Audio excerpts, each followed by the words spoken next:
We're coming on the air with a 6-week sprint from the White House to get millions of Americans a new COVID booster before the holidays. But the holidays are here. Like, you're probably watching this packing right now for Thanksgiving here. Isn't it a little too late to stop a winter surge?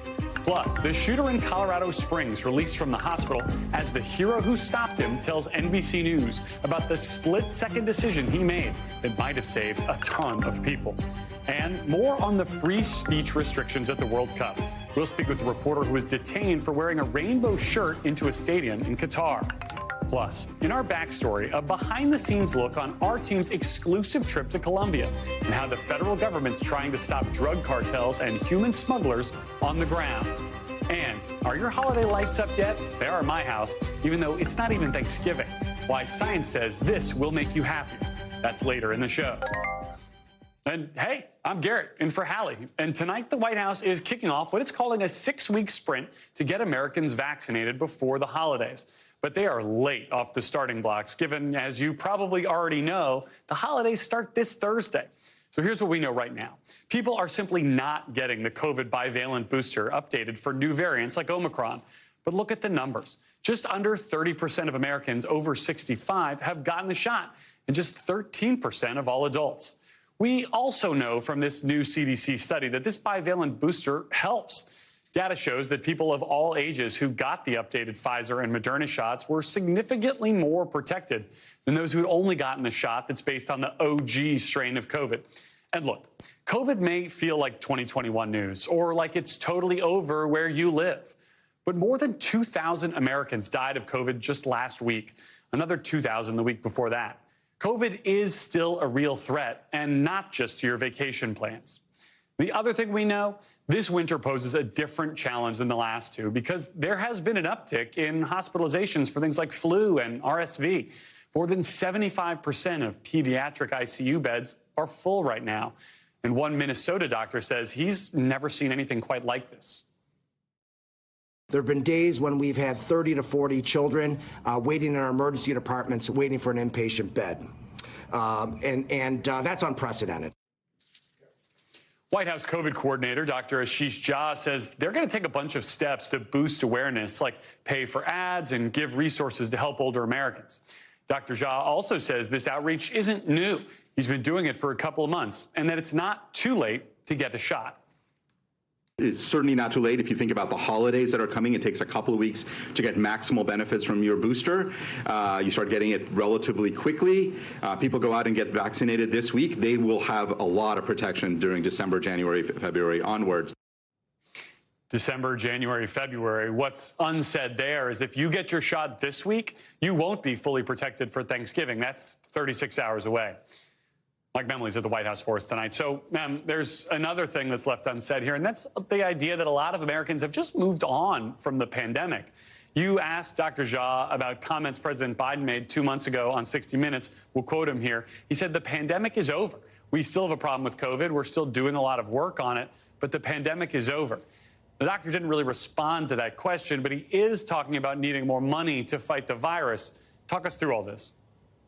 Yeah, Garrett, I think one of the challenges both Dr. Jha and for an even longer period of time Dr. Fauci both addressed from the podium is this imbalance with the kind of urgent warnings and guidance that they're trying to give from their perspectives with the attitude of the American people right now, which really has moved on. And the president's comments really haven't helped in that effort. And the funding you're talking about is critical. The White House just last week asked Congress in what is, as you know, going to be a very busy lame duck session for an additional $10 billion for all the resources that they need to continue to deal with this pandemic. Things like additional testing, additional vaccinations support that they need. This is less than half of what they had asked Congress to approve over the summer when Congress stood in the way. You know this is going to be a big issue because with Republicans set to take control of the House, getting this kind of funding is going to be an uphill climb, especially with the president's own comments standing in the way. Mike, so what are they going to do to actually carry out this idea of a sprint? Because if another one of your colleagues noted, the federal government's already spent a ton of money on shots, and they're not going into arms. They're sitting around. I mean, is the White House out of tools to convince people they do need to still care about this?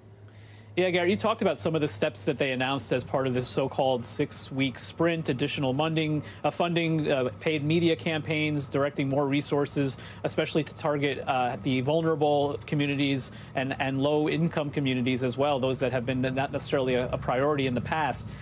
This all sounds exactly like what the White House announced about a month ago when the president got his updated vaccine and they talked about increased awareness campaigns. I think what the White House is also keeping in mind, though, Garrett, and we saw this a year ago, is we may see a winter surge. We may see around the holidays the American people try to and then flood the zone in ways that overwhelm the system to get testing, to get these kinds of vaccines. And so they want to get ahead of it, at least, and say that they were on top of it before the American people maybe were.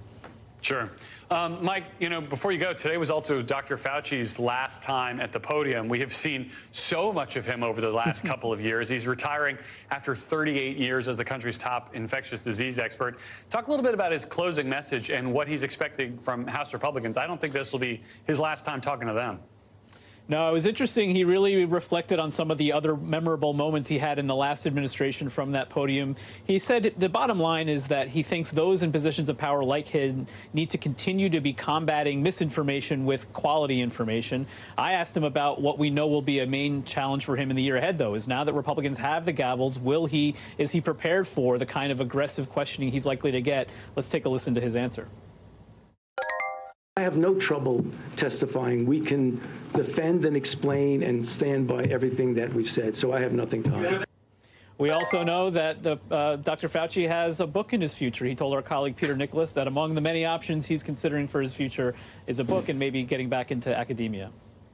And I imagine a lot of Nats games. Mike Memoli, thank you. Hopefully he works on his throne. I hope he does. All right, we're going to have your travel forecast here coming up in a few minutes. But first, we've actually got more breaking news out of the White House, where the Biden administration is pushing back the pandemic pause on student loan repayment all the way to June 30th of next year, or about 60 days after all these court cases wrap up. Now, the president insists his plan is legal, as he's making the announcement on Twitter in just the last hour or so.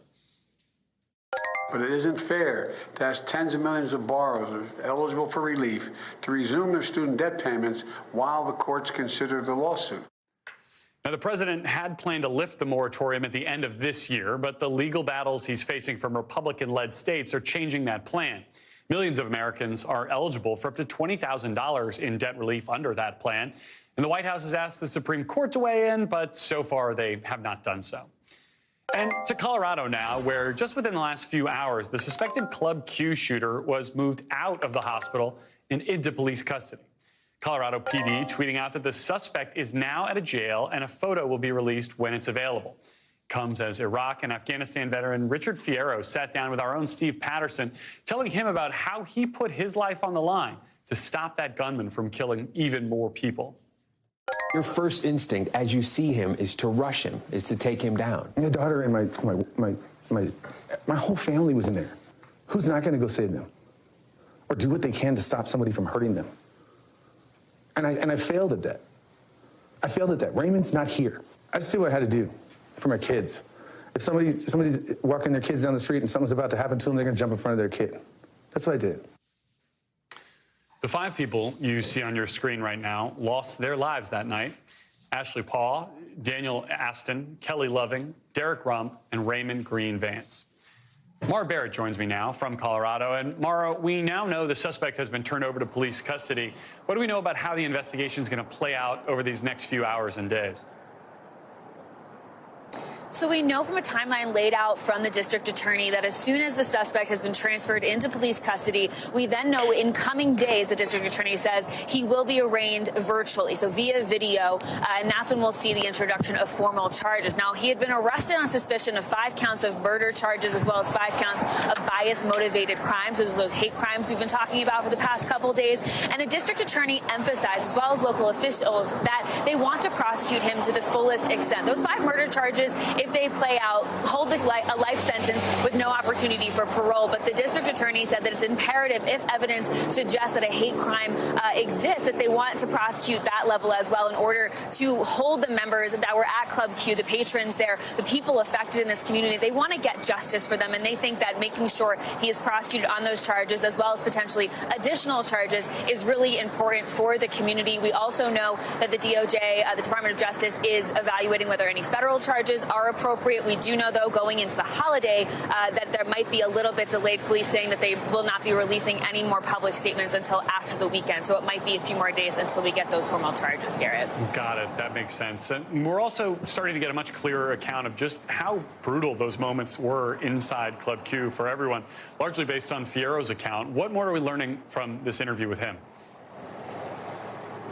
Well, in the interview with Steve Patterson, which will be coming up on NBC Nightly News, Fierro displayed a lot of anger, a lot of raw emotion. It's still very present. He said that he just acted on instinct. He knew he had to protect everybody in the club around him, and he just kind of went into autopilot. And it's somewhat surprising to see the suspect released so quickly, given how violently Fierro said that he grabbed the handgun and was beating the suspect in the head to try to stop him from shooting anybody else. But I want you to hear a little bit more of that conversation about that anger that Fierro still holds towards him. I don't care about the guy. He tried to kill my family. I don't know who he is, don't care. But I'm gonna see him in court if he makes it there. I hope whatever jail he does serve is in the hardest jail you can serve in, because, hey man, you tried to kill my family.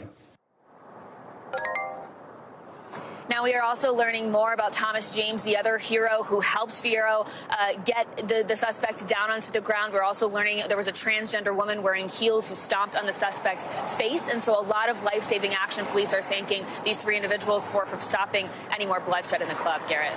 And Mara, we're also learning more about the survivors of this shooting, including one person who was shot 7 times. What's the feeling, what's the emotion like on the ground in the community there tonight? There is a lot of resiliency in this community. There's a lot of hurt. There's a lot of anger. There was one survivor that you mentioned who had been shot 7 times in the back. He says he's feeling lucky that it missed his organs, his spinal cord, anything that would have impeded his life quality going forward. He's still recovering. A few more people discharged from the hospital today. But again, that sense of resiliency, because people here, they say, we've heard from the fact that victims and survivors inside the club weren't just all part of the queer community. This was a diverse group of people, as a welcoming space for everybody, whether you're straight or queer. And so people are saying that while they still are facing homophobia, transphobia in this community, this is something that the community that was created inside that space can't be destroyed, even with this act of hate that they're feeling after this weekend. All right, Mark, we appreciate your reporting out there. Thank you for bringing it to us. And you can watch more of Steve's interview tonight with Richard Fierro at 6:30 Eastern on NBC Nightly News with Lester Holt. Now, a Hail Mary legal attempt by Donald Trump has failed as the Supreme Court opened the door for House Democrats to finally get their hands on Trump's ever-elusive tax returns. But there's not much time left on the clock for Democrats to actually do anything with them. In fact, there are only 6 weeks left in this Congress, and very few days lawmakers will actually be in session before Republicans take control in January. NBC's Ken Delaney's been following this story. He joins me now. So, Ken, obviously Donald Trump stonewalled this request for document for years. The Supreme Court was the last, brick in that stone wall, if you will. How quickly might the committee be able to get their hands on these, and what would they expect to find? Well, we were joking about this earlier in the newsroom. This is the Biden administration, so maybe these documents are already in the courier truck on the way over. But that's a real interesting question. There aren't many weeks left in this Congress. What happens to these documents when the Republicans take power? I don't know the answer. Do the Democrats keep them? Do they continue to study them? Certainly, we're talking about 6 years of Donald Trump's tax return. So there's a lot of interesting information they could learn about potential conflicts of interest, foreign sources of income, all sorts of interesting matters. They said that their legislative purpose here was also to look at how the IRS audits presidential tax returns. The Democrats can still examine these things, but they can't legislate, obviously, with the Republicans. My working theory here is that they're going to try to find some way to have a hearing on this to make sure these things see the light of day and this doesn't just become a moral victory for House Democrats to have won this case and then have the information go nowhere. To me, the other interesting part about this, and is particularly having someone who covers the Justice Department and courts here, is that this is yet another example of a Supreme Court really prominently shaped by Donald Trump rejecting one of his arguments out of hand. Talk about the tension there that we're seeing from this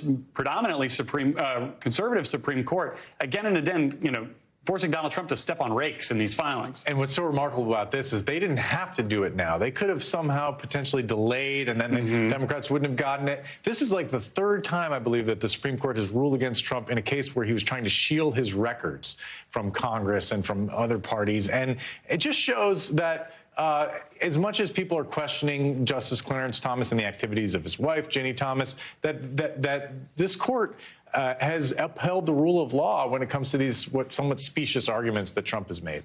And I imagine we will hear some kind of reaction from the former president on that topic in the not-too-distant future. Ken Delaney, thank you for covering this for us. We appreciate it. Okay, thanks. And let's turn now to Georgia, where in the last couple of hours, Senator Lindsey Graham says he was treated with respect after wrapping up his testimony to a Fulton County grand jury.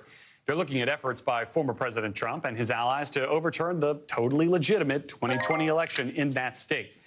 Senator Graham is the highest-ranking elected official so far to testify in this probe, something he, let me tell you, very much did not want to do. He tried fighting this subpoena several times, saying his conversations with Georgia Secretary of State Brad Raffensperger should be protected by the Constitution. But he repeatedly lost that argument in court, including at the Supreme Court. Mark Murray joins me now to talk about this. And Mark, we just got this reaction from Graham's team. He says he's not going to dive into what he said behind closed doors here, but he's talked about his phone call with Raffensperger publicly, including with me. And we've heard from the Fulton County DA a number of times. So we've got a pretty good idea about the questions he would be asked and the information they'd be looking for there, right? Yeah, a very good idea, Garrett. And of course, Senator Graham ended up releasing a statement in which he ended up saying that he testified over 2 hours, that he answered all the questions that were asked to him. And it was done in a very respectful way, as well as a professional. But he wasn't going to divulge what he was asked or even the answers. But as you ended up saying, we have a very good idea. Brad Raffensperger, Georgia's Secretary of State, ended up alleging that Lindsey Graham, in November of 2020, after the Georgia results had come out, that asked Raffensperger to cast aside and validate some mail-in ballots. Senator Graham has said that Raffensperger mischaracterized what he was saying during his investigatory type of situation, given what he was doing as a United States Senator from South Carolina, Garrett. It's always tough to tell with a grand jury, but do we have any sense of where this investigation goes next? This Graham piece has been kind of running in the background like a tab you forget to close for months now, while they've been, conducting other interviews and running this investigation at a pretty good pace up till now. Yeah, the expectation is that this is drawing to a close, and the probe has also heard from the likes of Rudy Giuliani as well as Georgia Governor Brian Kemp. But Garrett, this all goes to the root of Donald Trump's effort to overturn the Georgia election results after the 2020 presidential election, including him asking Raffensperger, can you find me the nearly 12,000 votes that I need to be able to win this contest, when Joe Biden had been the one who had won by that amount. And as you and Ken were just discussing, this isn't just the latest kind of investigation or matter of scrutiny that Donald Trump is facing, most notably that new special counsel that's looking into January 6th, Donald Trump's potential role there, as well as those Mar-a-Lago papers. Legal problems behind every door. Mark Murray covering it for us tonight. Mark, thank you. And in the end, the emperor had no clothes. That's how lawyers for cryptocurrency exchange FTX described the company's epic collapse in a Delaware bankruptcy court today. Lawyers also painted a grim financial picture, saying a significant amount of FTX's assets have either been stolen or are just plain missing, making it less and less likely that customers will be able to recover their losses. The crypto market is just taking a beating in the wake of the collapse of FTX. Bitcoin hitting a 2-year low today. Investors fear that FTX collapse could cause financial contagion. Fancy way of saying a crisis spreading from one market to another. It's make-believe money, but it's real consequences. And CNBC's Eamon Javers joins me now to talk about it more. So, Eamon, it's been more than a week now since FTX filed for bankruptcy. Their lawyers are saying they don't have much information about the company's finances. What else came out in court today?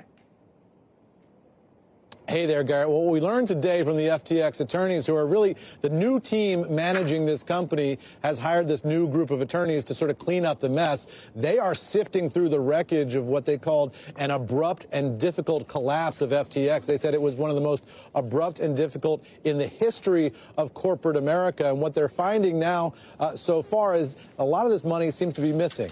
A lot of this money is stolen. They still don't know exactly how many customers FTX had, and they don't know exactly how much they owe to all of those customers. So there's a lot here still to be determined.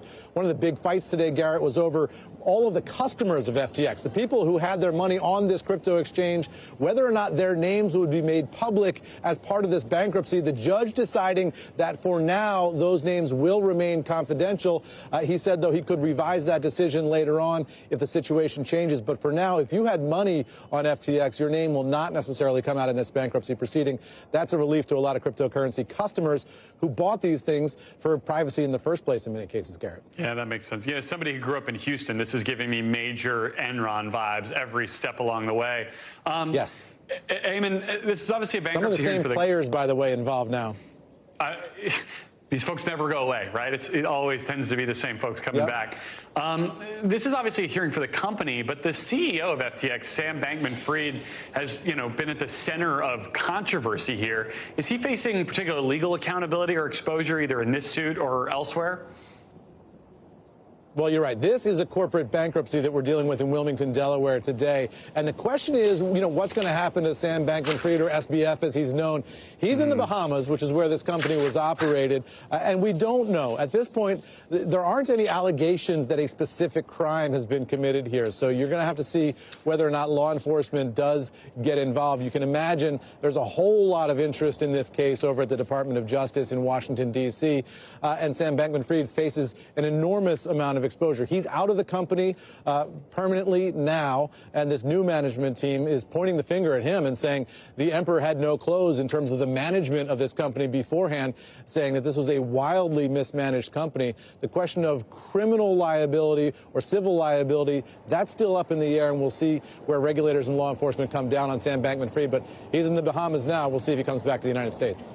Yeah, and Congress really struggling to play catch up in terms of the regulatory space here on crypto in general. Eamon Javers with CNBC, thank you so much for covering that for us.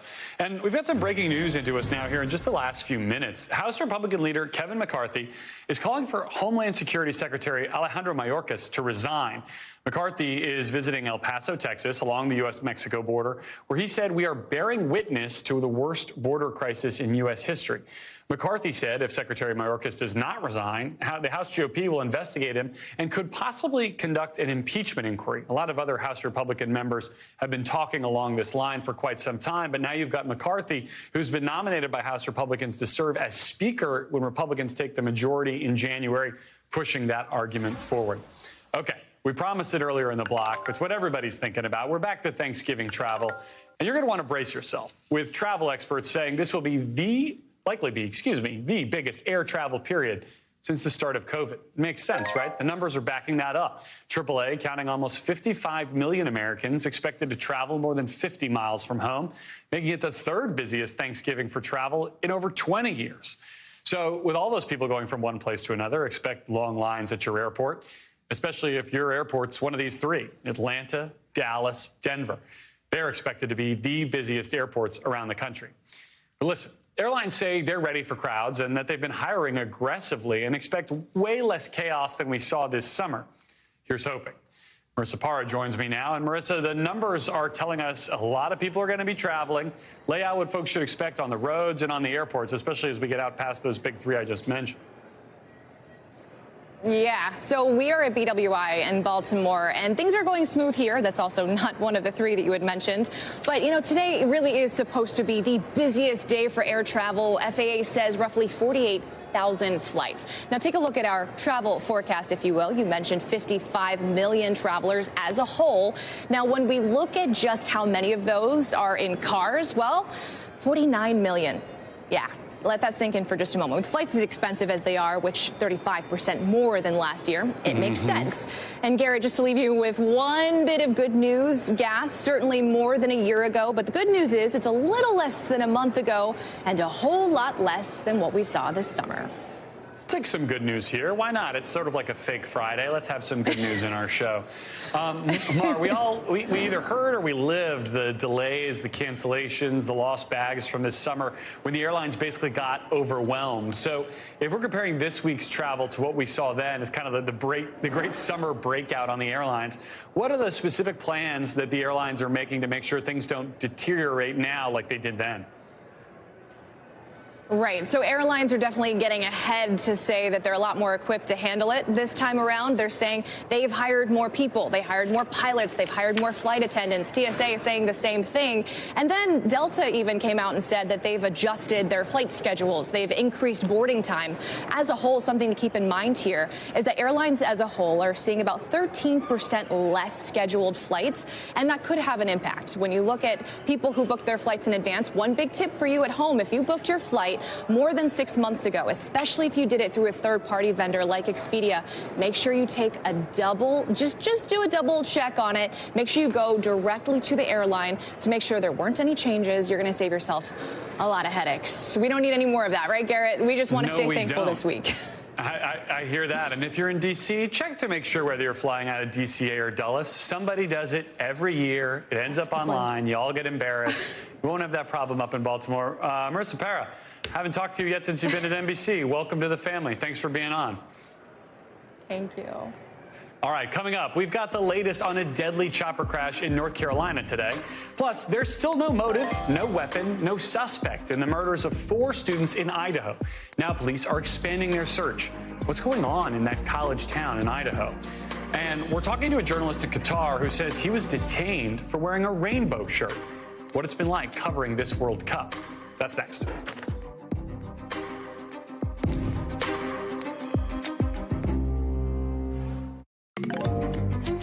Right now, the National Transportation Safety Board and the FAA are investigating a North Carolina news helicopter crash that killed 2 WBTV employees.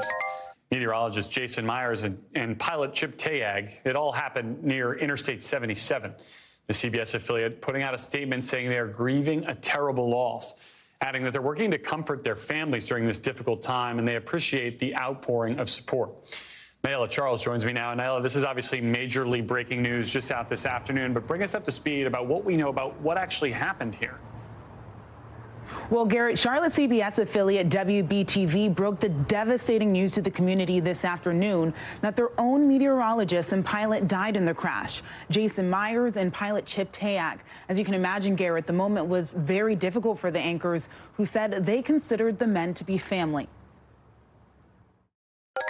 It is a heavy day here at WBTV as our family is grieving alongside Chip and Jason's families. Our WBTV family is here and working to do this the best we can in what is a terrible situation and an unexpected one. You never know.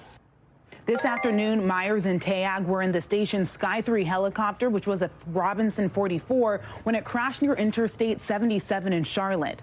Garrett?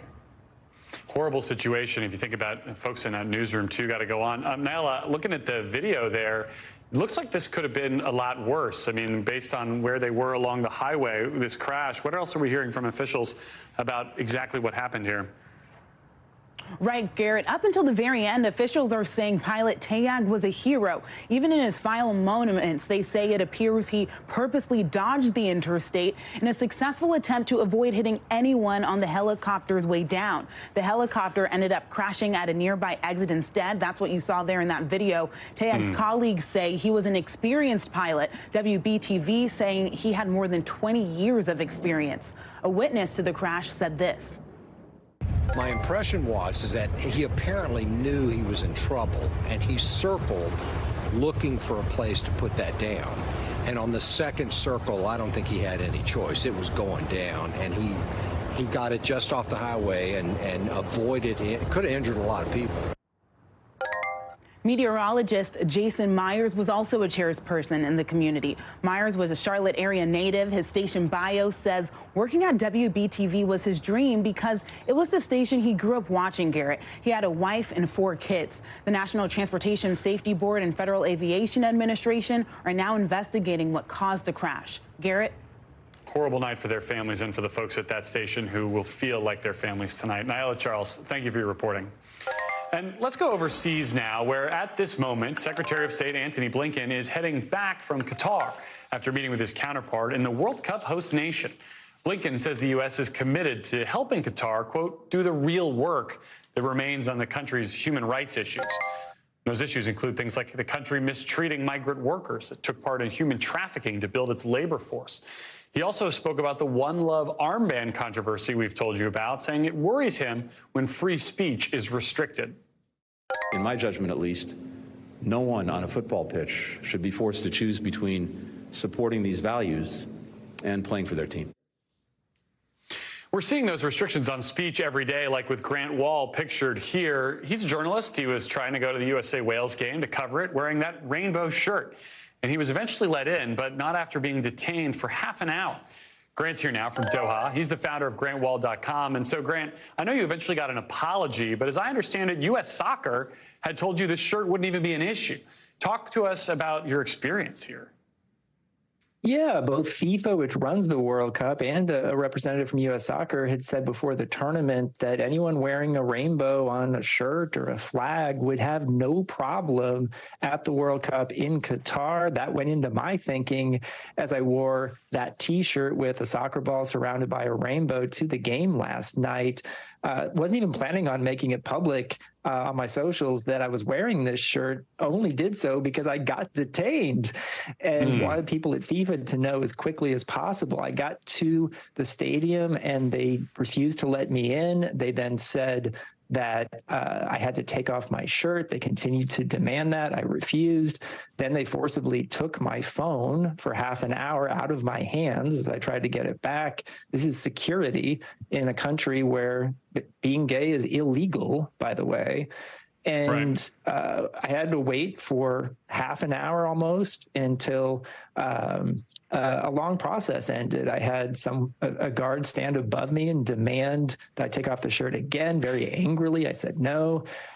They put me in front of a CCTV camera so that someone on the other end could see what I was wearing, presumably.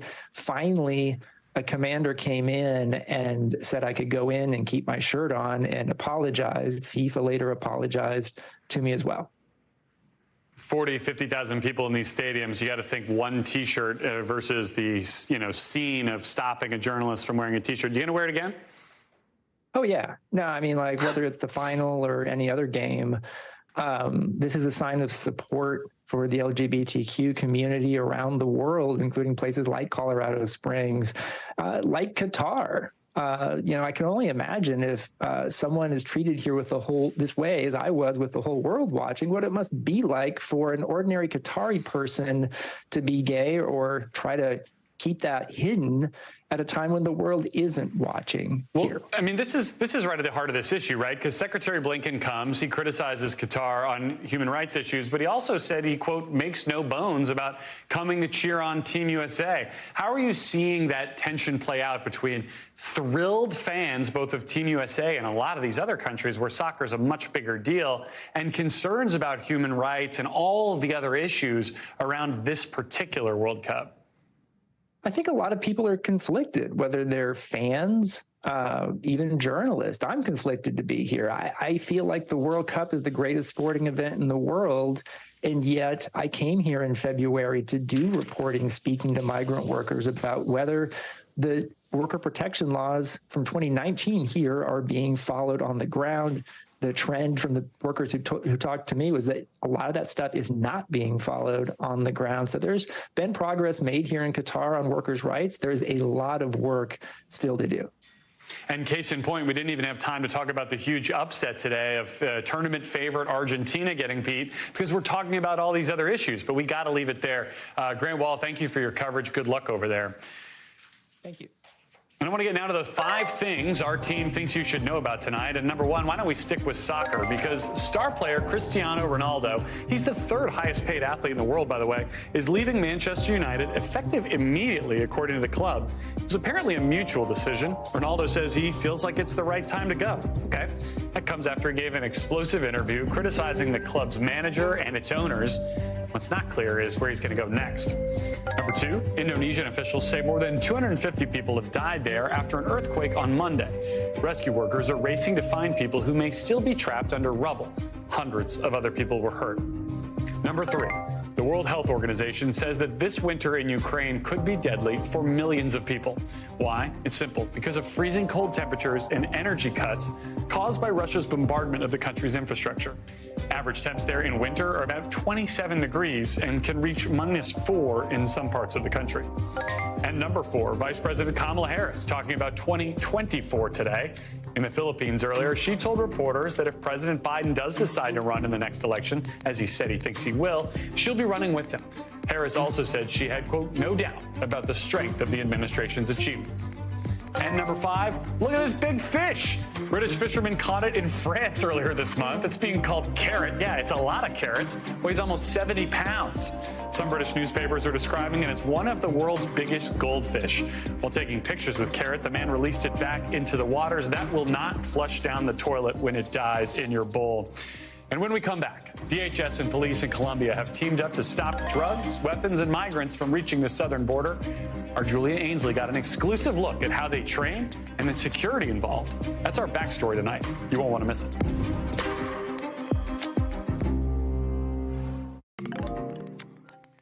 All right, it's time to get the backstory, our behind-the-scenes look at how a story comes together and how it fits into our bigger picture. NBC News recently reported on a partnership between the Department of Homeland Security and police in the country of Colombia. The two countries' law enforcement teams are working together, trying to arrest cartel leaders and human smugglers before their drugs, their weapons, and their trafficked migrants reach the United States. NBC's Julia Ainsley and her crew traveled to Colombia to file their report. Here's the backstory. NBC News, the first American media organization to film these joint operations, just weeks ago.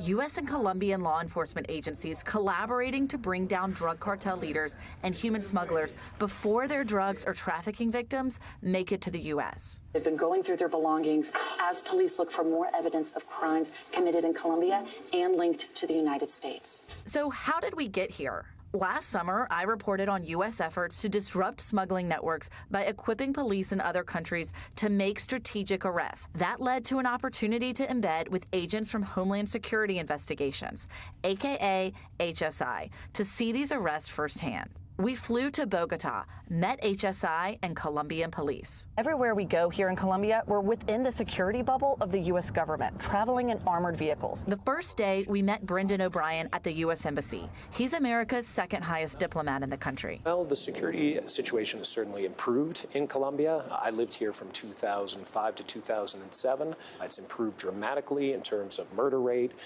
in terms of crime. There is a challenge currently with crime. The challenge here is a steep one. Colombia is dealing with more than 2 million recently arrived Venezuelans, many of whom struggle to find work. And it remains one of the top 5 countries worldwide to traffic illegal drugs. Then we flew to Medellin, got about 2 hours of sleep before heading out on our first mission in the wee hours of the morning. We didn't just follow security procedures for our own safety. There were measures in place to protect the safety of the police officers as well. Since cartels in this area are known to retaliate against police, we were asked never to show their faces or their names. Just before dawn, we learned the mission they'd be taking on. 4 locations across Medellin, all connected to a drug syndicate, allegedly manufacturing synthetic drugs found in Miami. We hung back as they breached the door and stormed the apartment of the alleged leader. All right, so we're arriving. We can get down now. They're securing the area, but you guys can get out and film, and we'll let you know just how far. Inside, agents found cash, ecstasy, fake weapons, and marijuana. Across town, other agents recovered over 650 vials of ketamine. We were close enough to capture this conversation between the alleged leader and his mother. The next day, we boarded a plane to head north to the border between Colombia and Panama.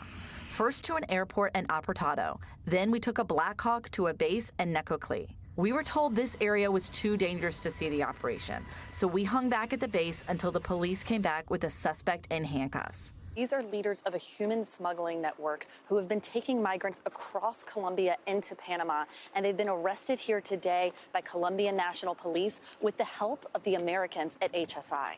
And that's where our field reporting came to an end. We boarded up all our gear, all 16 boxes of it, and bulletproof vests, and headed back home via Black Hawk, police plane, and finally a flight back to Washington. And Julia Ainsley joins me now. Julia, this is an incredible story to work on, but also probably had to be pretty nerve-wracking.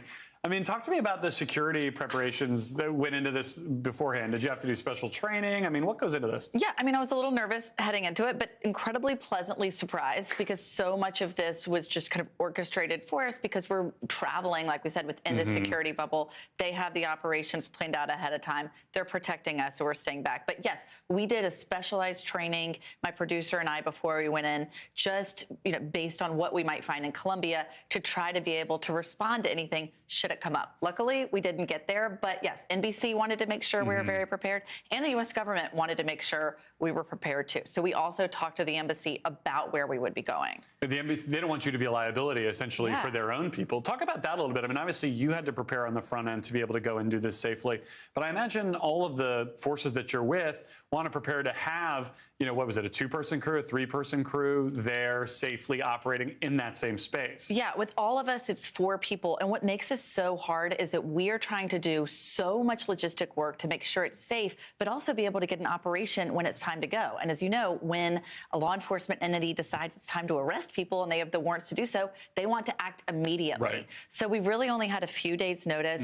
Luckily, NBC, the people on the ground there, were able to act very quickly and get us down there. But it took a lot of people to make sure we could do this safely and get that level of access. Really, I'm still sitting here wondering how it all came together. You talked in the piece about not being able to show the faces and the names of the officers you were working with. Were there other restrictions placed on kind of how and what you could document in a situation like that? Yeah, we wanted to be really careful about how much information we were showing. I mean, like we said, they could be retaliated against. And so if we got really close to someone, we would explain to them, look, we're not going to show your face down the road. We'll blur it. And I think that gave the people we're working with an extra level of comfort. Julia Ainsley, awesome story, awesome backstory. Thank you for sharing all of that with us. Thanks for having me. All right, and coming up, we are learning more about the victims in yesterday's deadly Apple Store crash in Massachusetts. The latest on their condition is next in The Local.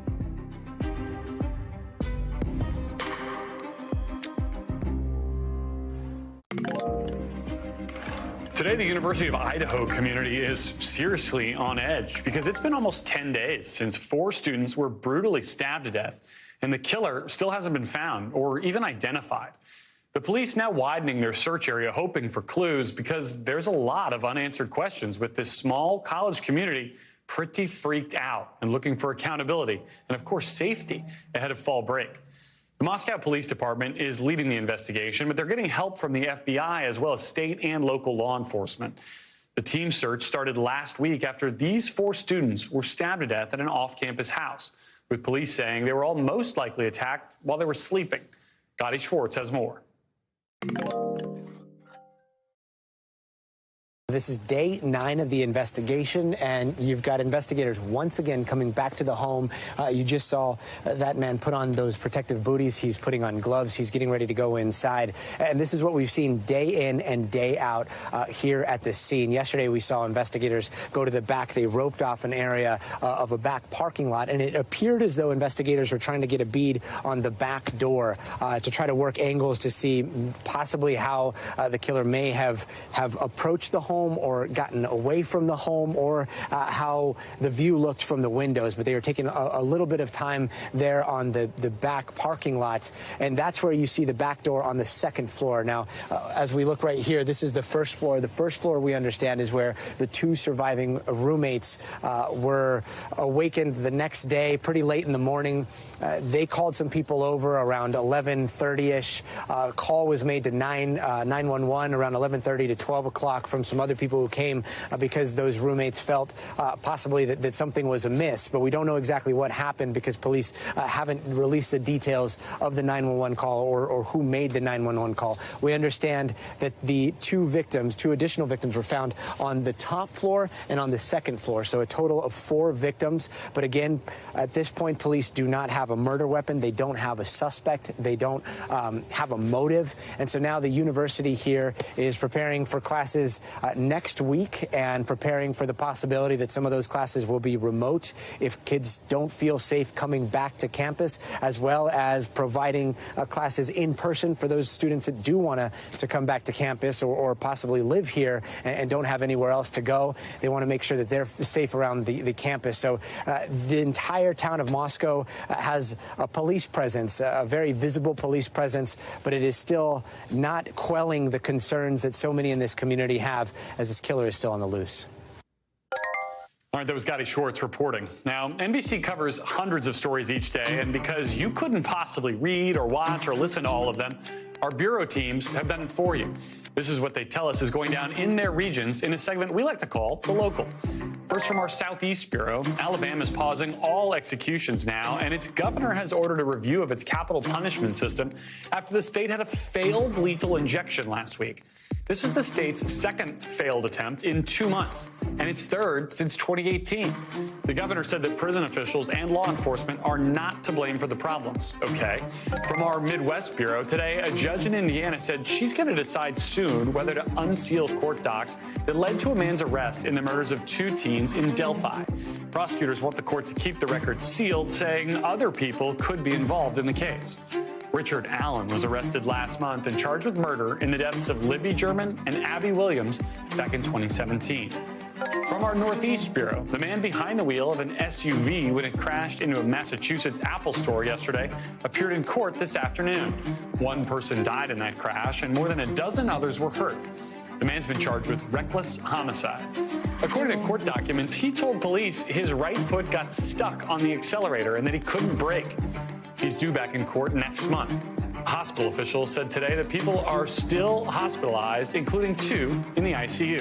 And we'll be right back.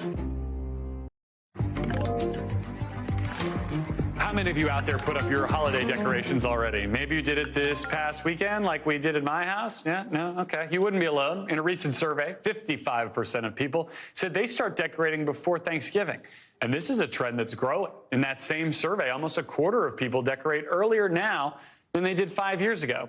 Look, we know this is a very highly debated topic, as it was at my house, and it turns out there are some real benefits to putting up those trees early. Psychologists tell us at NBC News that decorating early can actually boost your mood. And what we've all gone through over these last years, plus as the days are getting colder, darker, grayer, who doesn't need a little extra cheer? Let's bring in Vicki Wynn. She always brings extra cheer. So, Vicki, this is obviously more than just a debate about whether Thanksgiving gets its due or when to put the decorations up, but it actually can be about mental health. Walk us through it. Garrett, science is on our side. I love to hear that you put your decorations up early. I'm hoping you can come to my house and convince my husband of the same. But listen, psychologist Deborah Serrani says it is science. Chromotherapy is the therapy that uses bright colors and bright lights to boost our mood. It actually creates neurological connections that make us feel happy. And so when do we see bright colors and bright lights? The holidays, when we're stringing up the lights on the Christmas tree. There's a reason millions of people flock to see the Rockefeller tree, because it makes them feel good. Also, decorating boosts those levels of dopamine. That's the feel-good, happy hormone that you get. So the other thing that I think is so interesting, even seeing your neighbors decorating their homes with lights, that can create a sense of togetherness and foster a closer feeling within your own community. So there is actual science to back this up, Garrett. I was a tough sell on this. My wife convinced me, so I will not only convince your husband, but then I'll come and put the star on top, because that's basically the one thing I'm good for at 6'3" when it comes to holiday decorating. I want to ask you about this, though, right? We see stores start advertising for Christmas basically the minute they pull the Halloween candy. How much of the idea of early decorating is driven by retailers kind of inceptioning this into our brains starting November 1? I love that you use inceptioning. I thought I was the only one who used that term, but absolutely, they are trying to get us in the holiday spirit earlier because they want us to spend earlier. Black Friday started in October this year. We've been reporting on it forever, and in part because one of the world's largest retailers, Amazon, decided to hold a second Prime event to get people to open up their wallets. PwC, which is a consulting firm, says 3/4 of the consumers that they surveyed said they're going to spend more or the same as they did last year. But here's my advice advice to folks, Garrett, is don't spend this year. Really focus on togetherness. Nobody wants to start 2023 in debt, and really you can give the present of your presence this year. Being there mentally, being there physically for your loved ones, and doing those things that create new memories is vital, and that doesn't cost a thing. That's a very sweet thought. More hugs, less stuff. I'm into it. I want to talk about one other part of this, right? We talk about the nostalgia, the positive parts of this for a lot of people, but not everyone has positive relationships with Christmas or even with their family. And at this time of the year can be really tough. Any advice there for people trying to deal with that negative association when it comes around with the end of the year? Yeah, Garrett, we had a chance to speak with the licensed psychotherapist Terry Cole earlier today on our show, NBC News Daily.